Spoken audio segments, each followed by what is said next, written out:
Okay, I'm going to start making another table runner out of charm squares, but what I have are fat quarters. So, I've pressed out my fat quarter, and I need to trim off. If I trim off the salvage, then I get a nice straight line over there, which is what I need. I'm going to be making 5-inch squares out of my fat quarters. I've done that already, the 2 of the fabrics. And what I have is 5 different fabrics. And I'm getting 6 5-inch squares out of 2 strips. So I'll have 30, and I only need 27. So I'll have a couple extras if I want to make a second one.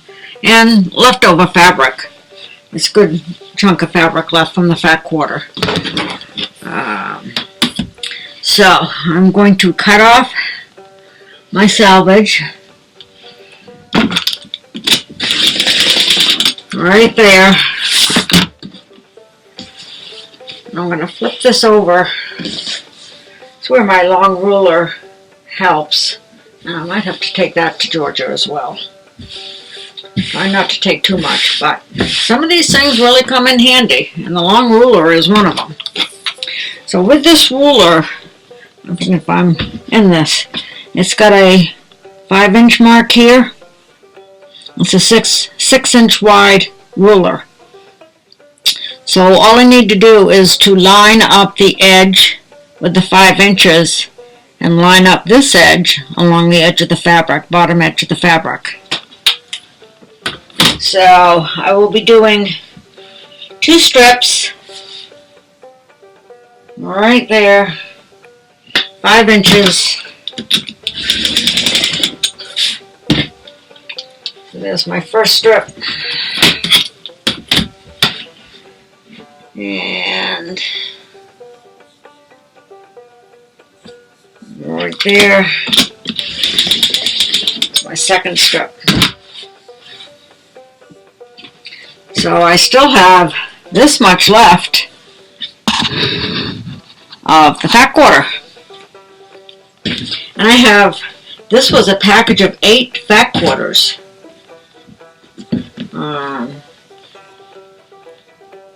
Pretty sure it was 8.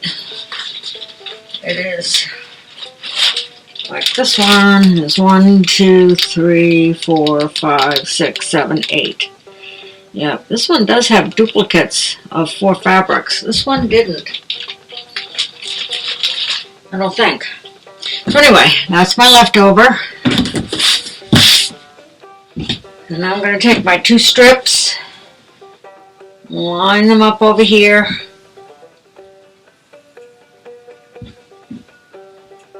One on top of the other.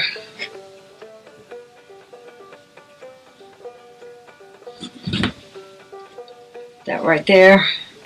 And do the same thing with my ruler to get my 5-inch square. Line it up along the side edge, bottom edge, and it actually lines up at the top edge. Exactly 5-inch square.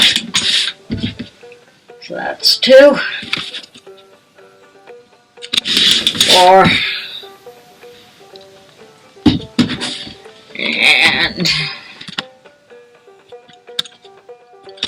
6.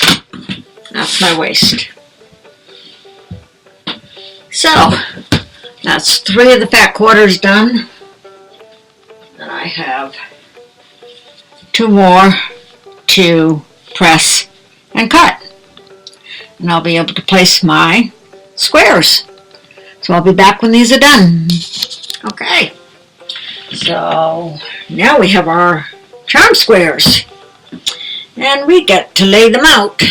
So I got our one. So I'm going to do my first end. Okay, that's like this. That's that. Another. So that's my first row 2. I'm going to do 4. So I don't need that long. And I'll do, oh, I'll do it up there. And one of those there. And 1, 2, 3, 4. 1, 2, 3, 4, 5. 2. And then this one up there. This one. And this one. And now do 5. This 1, 2, 3, 4. 1, 3, 4, 5. And 2, 3, 4. So that's 2 rows of 5. We'll do 1 more row of 5. 1, 2, 2. I'll be like 3 is all 3. Down there, down there, down there. Okay, so there's my 3 rows of 5. So we'll do row 4. There. 1, 2, 3, 4, and let's see. I'm supposed to get me 1 and 2. There we go. Those are my 3 left over. So there.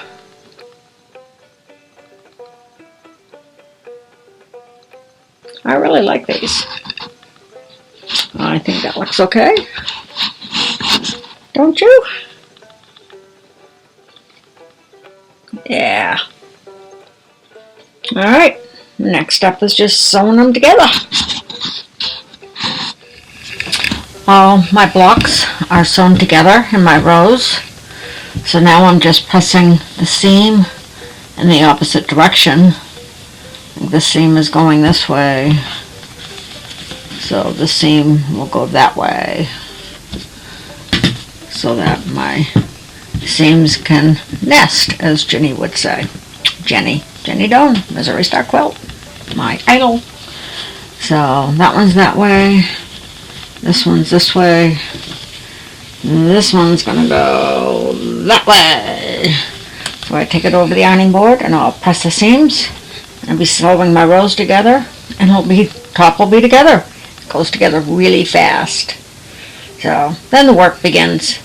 Finding a piece of batting and figuring out a piece of my fabric will fit the back. So we'll get to that in a few. I'm just going through my stash of batting, leftover batting pieces that I've had forever that I'm trying to use. And I have this one piece that fits lengthwise and width, but I somehow cut out something odd over here. Now, when I was talking to my quilter recently, and we were talking about this problem of using leftover batting, she said what she does is she cuts a piece and just uses a zigzag stitch to attach the two. So I think what I'm going to try to do that for this table runner. She said just make sure your quilting line isn't going to be where the zigzag stitch is, and it shouldn't be, because it just needs to cover this block, really. So I'm going to cut this piece of batting along here, and then I'm going to cut a piece. I'm going to make the square a straight line there. And I'm going to try to attach a piece of batting there so that I can make this fit. So that's something new. Haven't done that before. So I will take you along on this little journey of mine of something new. Okay, I have not sewn this yet. Here's my little insert right here. So I'm going to try to zigzag stitch that. We'll see how that goes. I've never done this before. So I don't think I'll try to turn the corner because that could mean extra thread and more bulk in there. So I think I may try to do this line of zigzag, and then I'll try to do this line of zigzag. And we'll see how that goes. Well, that was quite the experiment. I tried doing the long row first, and I didn't think I was catching it up here to get it all go through. It's mostly together. That's a little apart there. But I think, actually, once I got it going, it was kind of okay. And up here, just hope right in that corner it won't be bulky. But what I did is, I don't know, my machine has all these different stitches here. It looked like zigzag. So I tried the number 4 zigzag first, and that was very small, very close. This one was the number 5 zigzag, and that was a number 6. So I chose this one. It was a wider one. I figured that would work best. So I had to test some of the stitches here to see what would work best. So we'll see how this all works as my batting. So I think that should fit, and now we'll go see which piece of fabric will fit for the back. I've decided to use this fabric. I was hoping to just be able to use half of it, but it doesn't quite fit on the halfway mark. This the cranberry fabric does work. It's big enough to fit, but I'm always drawn to this color. So I'm going to cut a piece of this and get it ironed. There probably is not enough for another one, for a second one. So I don't know if I'll take that piece to Georgia. I have a Joann's close by, sort of, when I'm down there. So I don't have to panic too much about having enough fabric. With me, that is. I've got plenty of fabric around here. But I can't be loading up the car with everything and then bringing it all back again. So I have to start my stash, my Georgia stash, I guess.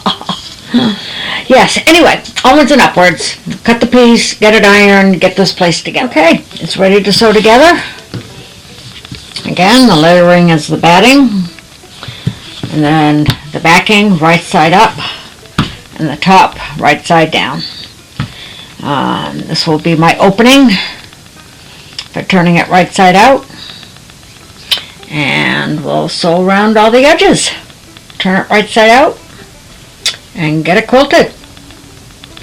For anyone that's new to my channel and you haven't seen my sewing room in Maine, it's my pegboard. I really like my pegboard. You know, my husband had this piece of pegboard way back when I started my sewing room, and I really like it. I wish I had a pegboard down in Georgia, but it's okay.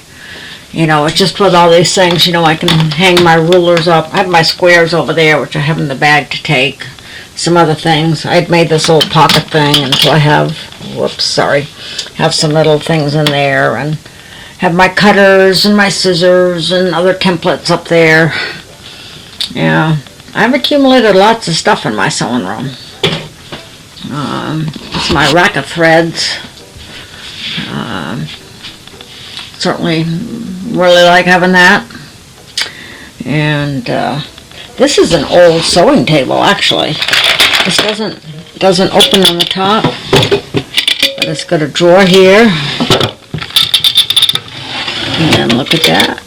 It's got this neat little drawer.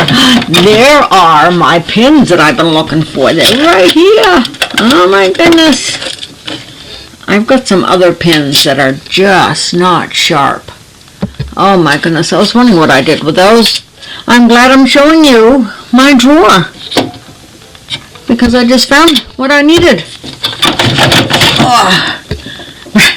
You know, I don't go in here, obviously, but I might need, that might be a thread that I need for the, or this one, that looks more green, to do the quilting. Well, there. I need to look in this drawer more often. But I found this neat little sewing table at our local antique store. So, there you go. I'm happy to find these pins. And, you know, as I pin these things in, these pins here, just, I don't know, they don't go through the fabric well. That just slides in and out. I don't know why I'm getting rid of all these other ones. All these pins are going in my pin cushion. Absolutely are. I've just ordered some new ones off Amazon. I'll take those to Georgia with me. Because these are awful. And I've had them in a pin cushion, figuring it would keep them sharp. I don't like them. Don't like them at all. I'm going to replace everything in here. Well, I'm not going to take all the pins out because they're all in there now. But I will be taking them out of there and using my flathead ones. Yay! That makes me happy. Thanks all. Bye-bye. Okay, we're all sewn together. Here's my opening. I'll be ready to turn it right side out. I've clipped all my inside points. Never seems to be enough, but I'm doing it 3 times now. One straight up to the point and then one on each side. And I've trimmed all the outside points. So hopefully things will lay flat. My little patch looks pretty good over here. I think that came out pretty good for a first time. So there we go. Don't always want to do that, but it's nice to know I can. So, gonna turn it right side out and get it pressed. And then we'll see what it looks like. Alright. It is ready to quilt. There's the top. There's the bottom. So, need to quilt it and then sew up the little bottom opening. I like it. I like these colors. I like these fabrics. So I was excited to do that one, and I'm also excited to do the next one, which I did show you a little while ago when I was counting back quarters. The black and the gray and the yellow. I really like that too. Those are my colors.